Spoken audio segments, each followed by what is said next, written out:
subscriber, magandang tanghali, magandang umaga pa rin po. Medyo mainit, kaya isipin mo, tanghali na. Okay, nandito po tayo sa kalye ng Metrica, no? Okay, at saka ng Clyde. Okay, ayan po.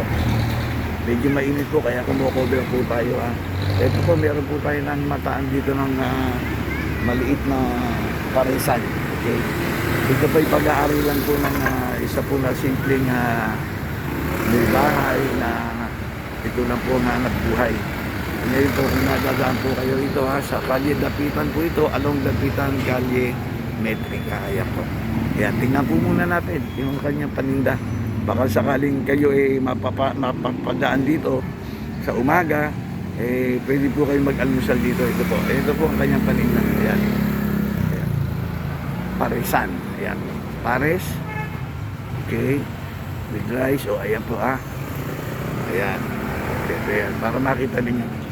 Sa umagang-umaga po, masarap po rito mag-almusal dahil mainit na mainit po yung paninda nito. Okay, alamin po natin kung ano po ang iba pa niyang paninda at kung hanggang anong oras po siya sa tindahan natin. Okay, ay magandang umaga po, ma'am. Na-ambassador din po kayo sa Kalyehero po tayo sa YouTube. Okay, Kalyehero po. Madam, nakita ko po itong paninda niyo rito. Ayan, naka-pedicab lang yata. Ayan, naka-pedicab lang si madam. Ayan. Madam, ano po ang pangalan nila? Marilyn po. Ano, no? Marilyn. Marilyn, ano po? Cristobal. Okay. Kumusta po ang paninda natin dito? Ano po ba itong nilalaman itong paninda ninyo, madam? Ano po yung mga yan? Kanin po. Ano, no? Red rice. Paris po Red ito. Okay, okay. Tignan, pwede po ba makita? Pakikialaman na natin ang mga paninda nyo, ha? O yan. Ayan, yan yung pakialaman natin, ha? Okay. Red Okay, rice. medyo tanghali na po ngayon, ha? At marami na po kumain dito. Kaya ito, pakikialaman natin, kumbaga, mag-aalas 10 na yata o alas 11, no? Ayan, ito po yung kanin, no? Alam po ninyo, masarap yung kanin niya kasi ang kanin niya, buhaghag. Alam po ninyo sa sinangag, kailangan po talaga buhaghag para masarap. Ayan, naku, mukhang napakasarap nito. Magandang uri ng bigas ang ginamit dito. Ayan, oh. Kaya kung madadaan po kayo, huwag kayong mag-atubili. Kumain po kayo dito, masarap po kanyang paninda. At mura pa. Okay, balik po tayo kay madam. Madam, yun po mga paninda natin, pakita niyo nga po yung pinakita na natin yung ano, no? Ito po naman yung ano, fried rice, pinakita na natin. Ito po naman yung mismong pares. Ayan. Kaya hinahalo ni madam para makita mismo natin. Okay, ano pong karne yan? Baka po. Karne ng baka. Okay, tapos inihiwa-hiwa po ninyo yan. Okay, tapos yung isa naman, Magaw yan. okay, pakita natin kung mainit pa yung sabaw ninyo para makita nila. Haluin ninyo, ha. Kasi alam niyo pagka tayo nag-i-interview, gusto ko makita niyo talaga yung ano, ayan. Ayan, medyo mainit po. Pero ganun pa man, gusto ko ipakita sa inyo na talagang pakikialaman natin. Ayan, hinalo na. Ayan, mainit po eh. Ayan, ayan o. Ngayon, may mga nakikita ko mga buto-buto. Ayan o. At saka may mga laman. Madam, para saan po yun? Yung baka, ano po yan, sabaw ng kanin po. Sabaw ng kami. Tapos may mga laman pa, ha? Ayan o. Ayan. Ano po itong mga damo-damo rito? Tanglad po. At tanglad.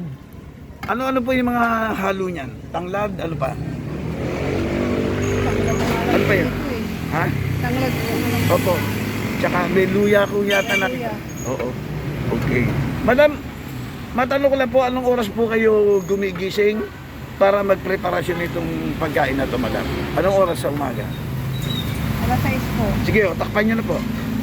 Alas? Alas 6. Okay. Namamalengke po kayo. Ang kapatid po. Ha?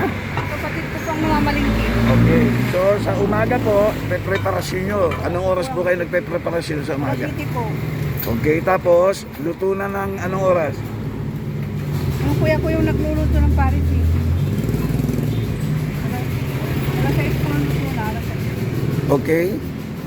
Tapos po, anong oras kayo pwede magpakain dito para alam ng mga tao? Pupunta po ako dito mga alas 7 na. 7 o'clock. So 7 o'clock mga subscriber, pwede na po tayong mag-almusal dito, ha. Okay. mga, siyempre, maaga-aga pa dahil yung mga pumapasok. Pwede rin ang take out. Opo, pwede. Ayan. Ito maganda. Magkano nga pala ang bawat order? 50 po. Okay? 50. 50, pares na yon. Paris po. May sama ng rice. Okay, tama? Opo. With rice na yon. Ngayon, itong mami naman, magkano po ang mami? Per 40 order. pag yung mami lang po, 40. Okay? Pag may kasamang rice, 50. Ayun. Okay. So, yun lang po ang hahandog natin sa ating mga subscriber, ano? Yun lang po ang paninda ninyo. Wala na pong iba. Pwede rin kayo maglagay ng nilagang itlog, di ba? Oo. Para madagdagan yung ano, di ba? O paano po itong hanap buhay natin na to? Ano ba naman? Magkakasya ba naman para sa pamilya?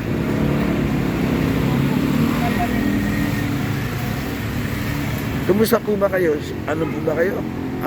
Single parents ba? O ano? Single parents po. Okay.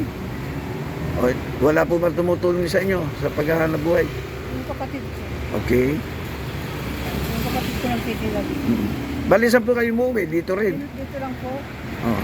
Hindi naman kayo nangungupahan na. Nangungupahan po. Mm. Di ba mahirap namang hanap buhay din po ito ha? Umaga, magpe-preparasyon kayo tapos magtitinda kayo hanggang anong oras ko kayo natatapos? Alas 7 po. Alas 7 din kami uwi sa bahay. Ano yun? Ng gabi? So, 7 to 7? Tama? Nauubos Minsan po? alas 6 na ako. Kung minsan maaga ako nagigising alas 5 eh. Alas 6 na ako. Ang titinda dito. So ano po bang masasabi po ninyo sa sige po, imbitahan po ninyo yung ating mga subscriber na kumain sila rito. Sige po, kayo mahiya. Kung sa Kalimadaan sila, yan, may take out naman. Sasabihin ko. Sige po, mahihain si madam, kaya nagtulungan natin. Sige po, sabihin po ninyo, kumain sila rito. Kumain na po kayo dito. Mura lang yung tinda namin. Oo. Alam po. O yan, may dagdag pa yan kung sakali. Kung sakali, pwede pa kayong dagdagan. Basta, ika nga good service naman itong mukhang mabait naman si madam. So araw-araw po ang paninda natin ha. Ayun, so maraming salamat sa iyo. Ambos interview lang po ito, kaya medyo nabigla po kayo. Kaya kabisa natitigilan si madam. Ano po ulit pangalan ninyo madam? Marilyn. Oh, Marilyn, ma'am Marilyn, maraming salamat. Konting ingat lang. Alam niyo naman, ang panahon mainit, di ba? Biglang uulan. Okay? Kaya hindi naman sapat yung kinikita natin para magpagamot. Kaya dapat ingat. Okay? Laban lang. Kaya naman natin itong hanap buhay na ito, ha? Basta masipag lang tayo, ha? Okay. So, wala na kayong okay na? Wala na po kayong dadagdag. Pwede po kayong mag-shoutout sa ating mga mahal sa buhay o yung mga gusto nyong batiin. Sige po. Sige, batiin po ninyo kasi hindi nyo batiin, madam. Kamaya. Walang bayad to. Sige po. Yung mga gusto nyong i-hi, shoutout nyo. Shoutout. Sa mga Pangasinan po. Oo. Shout. Baka makita nila kayo sa probinsya, viral na artista na kayo. Sige po. Shout out po sa mga pinsan ko dyan sa Pangasinan. Mga pangalan nila. Sige po. Sino ba? Ano ba mga pangalan ng nyo? Sila Pililia, Gigi. Meron pa? Wala na po yung number. Ayun. Sige po. So with that, maraming salamat ulit. Madam, at good luck sa araw-araw na paninda natin, ha? Okay. Salamat po. Ito, kakain na po tayo.